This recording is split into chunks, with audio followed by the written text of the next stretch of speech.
নমস্কার বন্ধুরা, কাঁকরুল এমন একটি সবজি যা কারো ভালো লাগে না, তবে একটু যত্ন করে রান্না করলে খেতে দারুণ লাগে।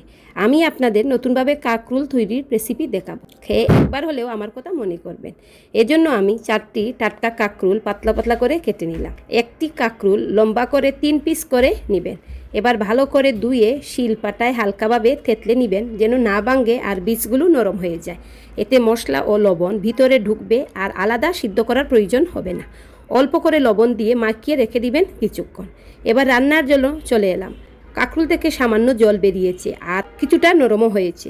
পরিমাণ মতো লবণ, হলুদ, মরিচ, কালো জিরা, চালের গুঁড়ো, ময়দা দিয়ে ভালো করে মেখে নিলাম। সাদা তেল গরম করে এবার ভালো করে ডুবিয়ে কাঁকরুলগুলো হালকা আঁচে মচমচে করে ভেজে নিলাম। লাল লাল করে ভেজে গরম গরম ভাতের সাথে খুবই মজা।